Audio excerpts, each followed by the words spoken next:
الدین النصیحه، کلمه خیر با نیت خیر، با قدم خیر، با حرف خیر، با تلاش خیر دست کم نگیرید. هدف سر مچ گرفتن نیست.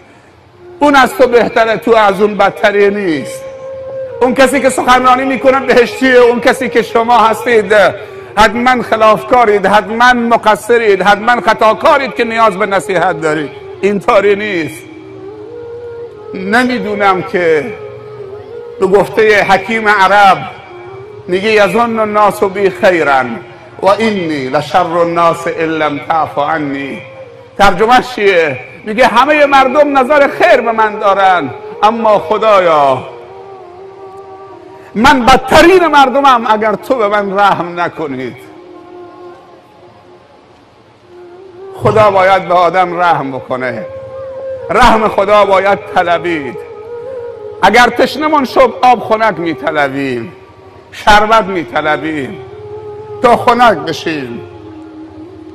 رحم خدا رو باید طلبید. تشنگی به دست نداده؟ احساس کمبود نکردید؟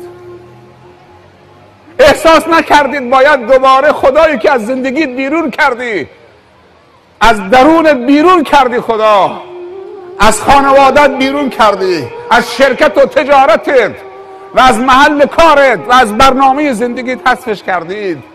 احساس کمبود نمی کنید؟ این احساس کمبود به دست نداده که دوباره باید خدا رو بر بگردونید؟ خداوند منتظر یک اشاره است. در روایات آمده که خداوند 1/3 مانده به آخر شب میاد به آسمان دنیا. ینزل ربکم الی السماء الدنیا فی الثلث الاخیر من اللیل. میاد نزدیک میشه، میگه آیا کسی هست که استغفار بکنه؟ آیا کسی هست که سوالی داشته باشد، مسئلتی داشته باشد؟ آیا کسی هست که طلبی بکند، دعایی بکند، من اجابت بکنم؟ هل من مستغفر فاغفر له، هل من داع، هل من سائل. خدای به این مهربانی داریم، روگردان نشویم که خودمون ضرر میکنیم.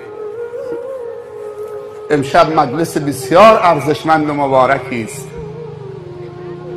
و فرشتگان خدا حلقه زدن تا عرش خداوند و احساس خرسندی میکنن. در این گوشه از استان هرمزگان بعضی از دوستان از زرآباد آمدن، شنیدن که امشب مجلس خیری است، جلسه عروسی است که 5 تا داماد با هم جمع شدن، صحبت دینی می شود.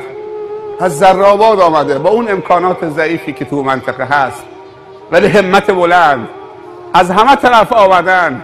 ما وقتی وارد شدیم دست خواهرها می آمدن. کجا میرن؟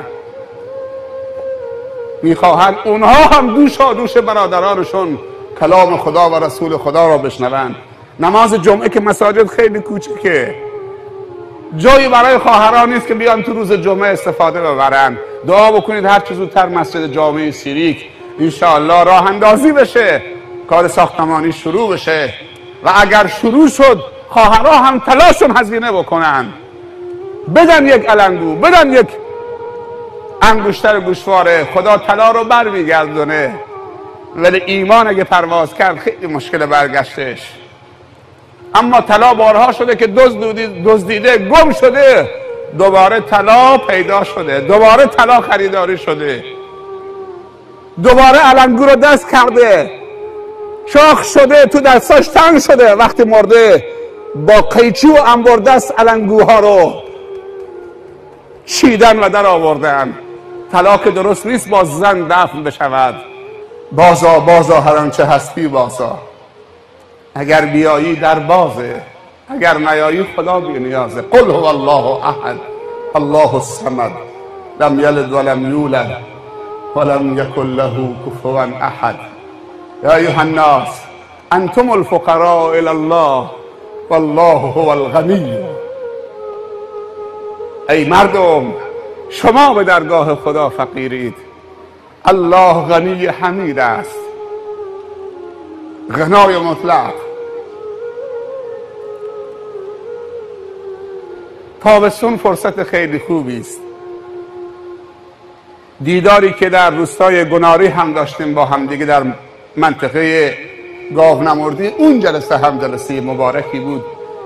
به من که خیلی خوش گذشت، چون اولین باری بود که رفتم تو اون منطقه و هم از شرمندگی اون عزیزان در آمدم و هم دیدار دوستانه و خداپسندانه با برادرها و خواهرای علاقمند و دیندار تو اون هوای گرم. ولی عشق اگر باشد، بعد از اون دیگه مهم نیست چی باشد، همه چیزو معتدل میکنه، تلطیف میکنه. امشب هم این مجلس پرخیر و برکت، تابستان فصل پر کردن اوقات فراغت، سیریک مرکز هست، قطب هست توی این منطقه و الان الحمدلله فرهنگ سبقت در درس خوندن و قبول شدن دانشگاه و رتبه آوردن، الان انگیزه ها ایجاد شده، الگوها ایجاد شده. فکر میکنم حدوداً 6-7 سال پیش آمار قبولی دانشجوی بخش بیابان شاید به 10 نفر نمیرسید، ولی الان به 250 و 300 میرسه در سال. و خیلی از این قشری که دانشگاه قبول میشن شاید بیشترینشون دختر هستن و خواهر هستن. اگر اشتباه نکنم خانم بنار بود یا یکی از خواهرها بود، زمانی که آقای فرشیدی توی این منطقه بود، خدا یارش باشه، الان خمیره. این خواهرمون با تعدادی از خواهرای دیگه و مسئولین میگفتن که وقتی خواستیم شبانه روزی راهنمایی شبانه روزی دخترانه رو راه اندازی بکنیم، میگه میرفتیم تو روستاها، تو خونه ها که قانعشون بکنیم دخترشون رو بفرستن شبانه روزی، که هم از نظر آداب، معاشرت، بهداشت، سواد، علم، اخلاق، اجتماعی بودن. میگفت رفتیم تو خانه ها باشون صحبت میکردیم که قانع بکنیم پدر و مادر. میدیدیم که دختر از پشت ستون فرار میکرد، مادر از اون طرف بچه‌شو فرار میداد. میگه به زور 20 نفر یا کم و بیش پیدا کردیم سال اول. سال دوم میگه نزدیک 80 نفر یا 100-120 نفر آمدن. دیگه نتونستیم تحویل بگیریم. اگر بر بگردیم به چند سال پیش تو همین بخش بیابان، دیگه بریم جاسکو، اون طرف جاسکو، شرق جاسک، دیگه قابل مقایسه نیست.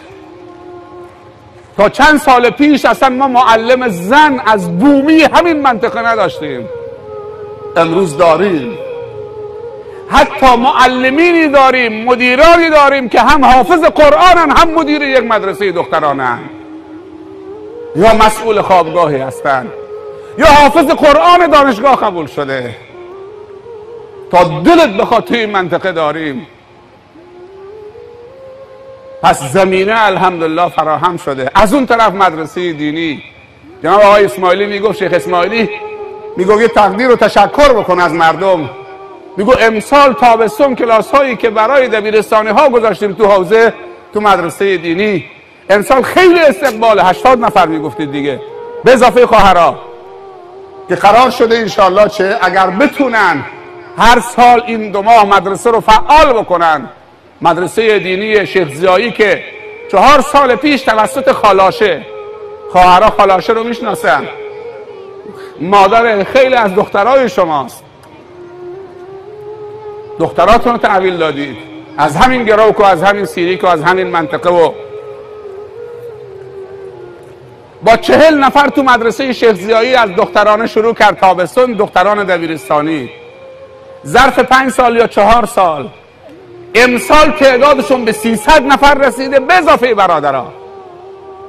اون فقط از خواهرها شروع کرد 4 سال پیش، 5 سال پیش. امسال رسیده تعدادشون، سال گذشته 215 نفر بودن، حدوداً 50 تا برادر. ولی امسال رسیده تعدادشون به 300 نفر. 100 نفرم دیگه پذیرش نشدن. حتما آمار مکتبخانه ها که تو مراسم قبلی دادن که چقدر رشد بوده، چقدر مردم این منطقه بچه هاشونو به طرف مکتبخانه میفرستن. فقط تو بخش بیابان نزدیک 3000 دانش آموز تو مکتبخانه ها شرکت کرده. 3000 دانش آموز از بزرگ و کوچک، پیر و جوان، همه شرکت کردن. آمار جاز کم 4000 نفر. برو کلگرم، کرگن و کلاهی و مینا و همطور برو. باید این رشد باشد. اگر ما خواهان رشد و توانمندی در جامعه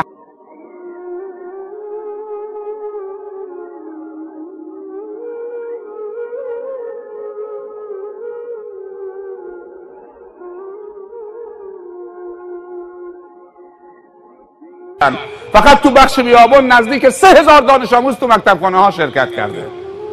3000 دانش آموز از بزرگ و کوچک، پیر و جوان، همه شرکت کردن. آمار جاز کم 4000 نفر. برو کلگرم، کرگن و کلاهی و مینا و همطور برو. باید این رشد باشد. اگر ما خواهان رشد و توانمندی در جامعه هستیم، باید انگیزه ها را برای عالم شدن، هم عالم دین و هم عالم دنیا. اونه که عالم دنیاست کار دینی بکنه، بگه این فضل خداست، این وظیفه است که من با علم دنیا، علم کشاورزی، الان سد جگین راه افتاده. قدیم میگفتیم که این منطقه آب نداره، الان سد جگین راه افتاده. اگه اشتباه نکنم 350 میلیون متر مکعب یا 600 میلیون، من نمیدونم، حالا خیلی وقت پیش دوستان بهم گفتن. ولی حتی اگه 350 میلیون متر مکعب آب باشه، امسال سرازیر شده، آب لبریز شده. گفتن باید چند متر دوباره سد رو ببرن بالا. چند هزار متر دولت اختصاص داده زمین پشت سد برای کشاورزی. چند هزار متر؟ 400,000 هکتار. 400,000 هکتار برای سد جگین دولت اختصاص داده زمین برای کشاورزی. حالا کجاست مهندس کشاورزی؟ حالا مهندس کشاورزی لازمه برای هر جاسکی و بومی اون منطقه. سهم، هر سهمی 500,000 تومان میتونه سهیم باشه تو این زمین ها، این اشتغال. حالا کجاست مهندس و دکتر؟ کجاست متخصص؟ کجاست اون کسی که درس خونده؟ زمین حاصل خیز. سفر رئیس جمهور به جاز، همین سفر اخیرش،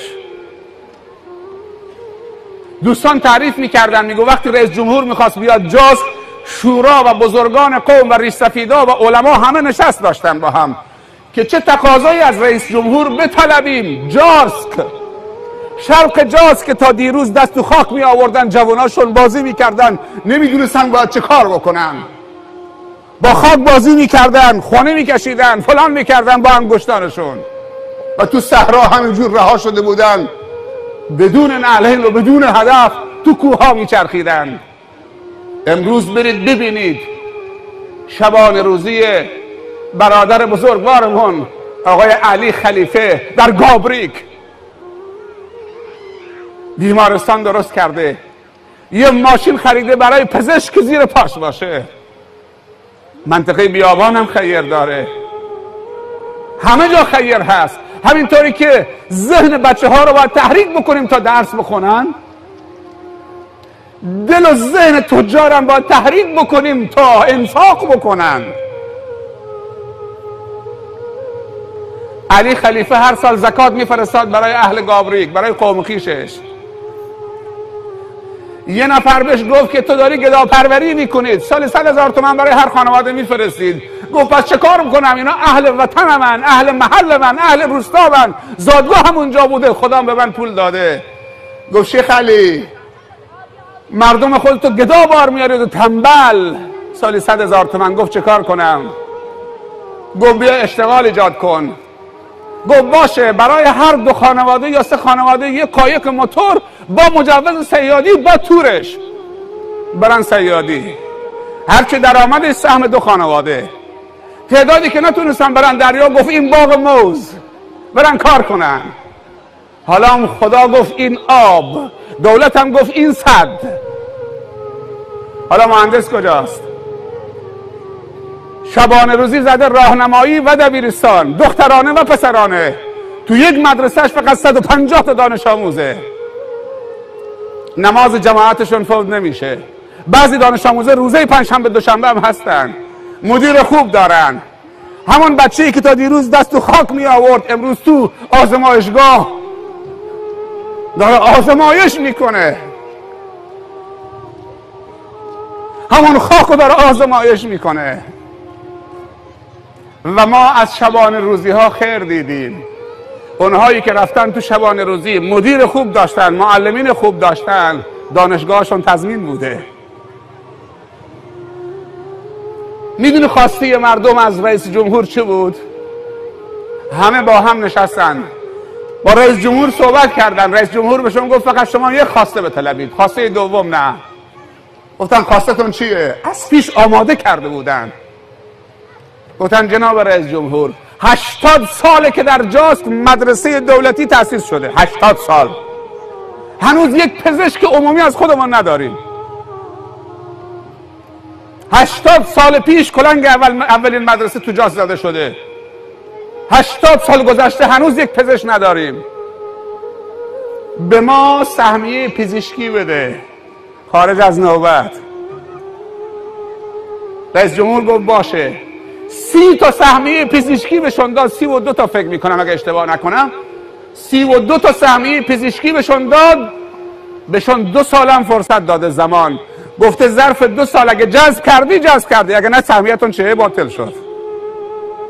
چند روز پیشی که از دوستانشون دیدم از همون منطقه گفتم چه کار کردن؟ به کجا رسیدی؟ گفت حالا سال اول که خیلی امید نداریم ولی برای سال آینده 3-4 تای آماده و مستعد هستن. امید هست که نمره هاشون رو بیارن. اگه 3 تا هم قبول بشن نعمته. به عنوان الگو که جاسکی که تا دیروز دست و خاک می آورده امروز پزشک شده و سیریکی هم امروز اون تعصب کوری که بود برای تحصیل دخترها امروز کنار گذاشته شده. امروز اون فرهنگ ایجاد شده که مادر باید سواد دنیا و آخرت و دین داشته باشه، هر دوتا داشته باشه تا بتونه بچه خوب و نسل آینده رو تربیت بکنه. مادر امانت داره و امانتدار باید آگاه و بیدار و عالم باشه. اگر مادر امانتدار نباشه پس کوچه و بازار که امانتدار نیست. مادر و زن امانتدار مرده و امانتدار خداست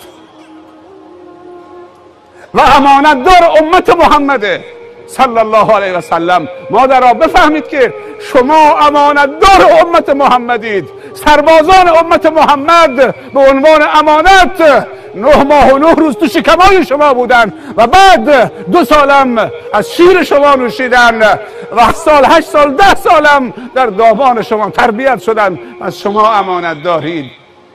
ظلم که مادر چلیمی باشد. از یک مادر قلیونی چه انتظاری هست؟ این کدوم امانتی است؟